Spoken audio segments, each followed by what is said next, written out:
का जो टॉपिक है वो है डैम्प्ड ऑसिलेशन।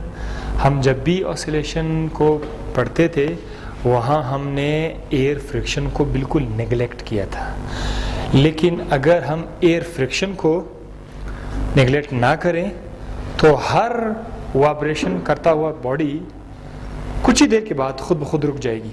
जैसे कि एक झूला है, आप उसको एक पुश देते हैं, झूला आगे पीछे स्टार्ट करते हैं, मूवमेंट करते हैं, लेकिन कुछ देर के बाद खुद ब खुद रुक जाते हैं। ये जो झूले का रुक जाना होता है इसको कहते हैं डैम्प्ड ऑसिलेशन।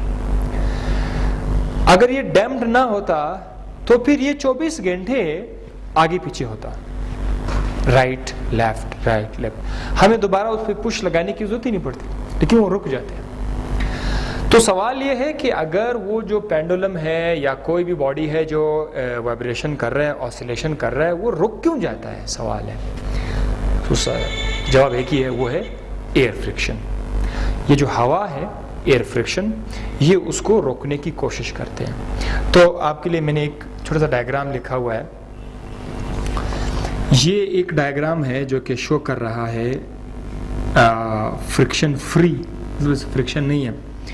हमारे पास एक बॉडी है, वो वाइब्रेट कर रहा है अपनी मीन पोजीशन और एक्सट्रीम पोजीशन के बीच, ठीक है, अप एंड डाउन वाइब्रेट कर रहा है। तो अगर एयर फ्रिक्शन ना हो तो ये बॉडी ऊपर जाके नीचे आएगा, फिर ऊपर, फिर नीचे, ये 24 घंटे इस तरह जाएगा। इसका ग्राफ नक्शा इस तरह बनेगा। लेकिन यहाँ पर जो ग्राफ है इसमें बॉडी ये दोबारा से SHM कर रहा है, लेकिन इस बार हमारे पास फ्रिक्शन है। फ्रिक्शन में क्या होगा, शुरू में तो अपना एक एक्सट्रीम पर जाएगा, दूसरे एक्सट्रीम पर, अगली बार एक्सट्रीम पर नहीं पहुंच जाएगा, थोड़ा सा नीचे आएगा। इस तरह से चलते चलते उसका जो एम्पलीट्यूड है वो आस्ता आस्ता कम हो जाता है। तो ये तो एम्पलीट्यूड है ना। अगर मैं यहाँ से आप लोगों के लिए एक मीन लाइन ड्रॉ करूं तो मीन लाइन से लेकर ये भी तो एम्पलीट्यूड है और ये भी तो एम्पलीट्यूड है, तो इसका एम्पलीट्यूड चेंज नहीं हो रहा। लेकिन यहां पर एम्पलीट्यूड क्या है, यहां पर एम्पलीट्यूड कम और भी कम और भी कम, उससे भी कम, आखिरकार एम्पलीट्यूड जीरो हो जाता है बिल्कुल। सो ये जो एम्पलीट्यूड का जीरो हो जाता है, it is called damped oscillation. Amplitude का जीरो होने से एक और मतलब भी है कि इधर एनर्जी डेसिपेट हो जाती है। एनर्जी क्या हो जाती है, डेसिपेट, डिस्ट्रॉय नहीं होती है, डेसिपेट हो जाती है, स्पेस में चला जाता है, फिर एयर फ्रिक्शन को खत्म करने में यूज हो जाती है। तो आप इसको ये भी कह सकते हैं कि process in which the energy is dissipated from the system. तो इधर एनर्जी डिसिपेट, यहाँ पर एनर्जी डिसिपेट नहीं हो रहा क्योंकि 24 घंटे खुद ब खुद वाइब्रेशन कर रहा है। ये एनर्जी तो डिसिपेट हो गया, एनर्जी तो यहाँ से ज़ाया हो गया। अगर एनर्जी ज़ाया ना होती तो ये रुक नहीं जाता था। अब ये रुक जाता है, इसका मतलब एनर्जी इसके से एनर्जी चली गई। वो जो एनर्जी चली गई उसको आप डिसिपेट कह सकते हैं। अब इस डैम्प्ड ऑसिलेशन का कोई फ़ायदा है, एप्लीकेशन है या नहीं, उसका जवाब बिल्कुल है। गाड़ियों के अंदर आप लोगों ने शॉक ऑब्जर्वर का तो नाम सुना होगा। शॉक ऑब्जर्वर, टायर के साथ एक स्प्रिंग होता है, टायर के चार के साथ एक स्प्रिंग होता है। वो स्प्रिंग क्या करते हैं, वो स्प्रिंग के ऊपर गाड़ी का लोड होता है और जैसे कि खड्डा या जंप आ जाता है कोई, तो उस स्प्रिंग की वजह से गाड़ी थोड़ा सा क्या करते हैं, ऊपर नीचे बाउंस करते हैं उस स्प्रिंग की वजह से। ये बाउंसिंग एक तरफ से तो अच्छा है, लेकिन दूसरी तरफ से अगर बहुत ज़्यादा बाउंसिंग ज़्यादा हो तो उससे बंदा परेशान हो जाता है, ज़्यादा बाउंसिंग हो। तो वो लोग क्या करते हैं, इसके लिए शॉक ऑब्जर्वर बनाते हैं। शॉक ऑब्जर्वर में एक इस तरह का डब्बा होता है, उसके अंदर स्प्रिंग तो होता है, उसमें फ्लूइड डाला जाता है। वो फ्लूइड क्या करते हैं, स्प्रिंग के झटके को फौरन एब्जॉर्ब करते हैं।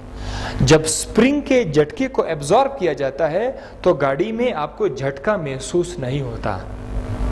जितना अच्छा शॉक ऑब्जर्वर होगा उतना ही ज्यादा कंफर्टेबल गाड़ी होगी, आप उसमें बैठोगे, या बाइक हो, जो भी हो।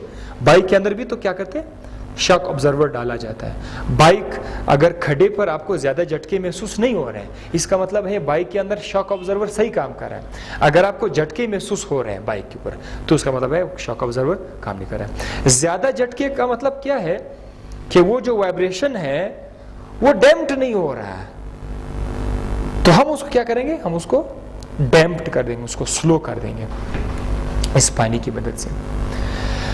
अब जो एक और छोटा सा डेफिनेशन है वो है रेजोनेंट फ्रीक्वेंसी। रेजोनेंट फ्रीक्वेंसी क्या चीज़ है? रेजोनेंट फ्रीक्वेंसी का मतलब ये है एक ऐसी फ्रीक्वेंसी जिसमें किसी ऑब्जेक्ट का एम्पलीट्यूड मैक्सिमम हो जाता है। अब आप देखो, आप छोटे से झूले को फोर्स दे दे तो वो आगे पीछे मूवमेंट स्टार्ट करेगा और उसका अपना एम्पलीट्यूड होगा। शुरू में वो एम्पलीट्यूड क्या होगा? छोटा होगा, लाइक दिस, ठीक है, इतना सा, फिर और ज्यादा हो जाएगा।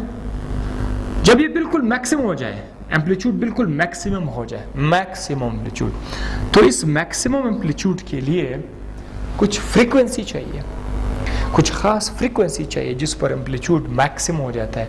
उस फ्रीक्वेंसी का नाम है रेजोनेंट फ्रीक्वेंसी। तो मिसाल के तौर पर ये एक ग्राफ है, इसमें आप देख सकते हैं यहाँ पर एक्स एक्सिस पर जो है फ्रीक्वेंसी है 50 हर्ट्ज, 100 हर्ट्ज, 200 हर्ट्ज की फ्रीक्वेंसी है, और यहाँ पर एम्पलीट्यूड है 0, 10, 20, 30, ठीक है।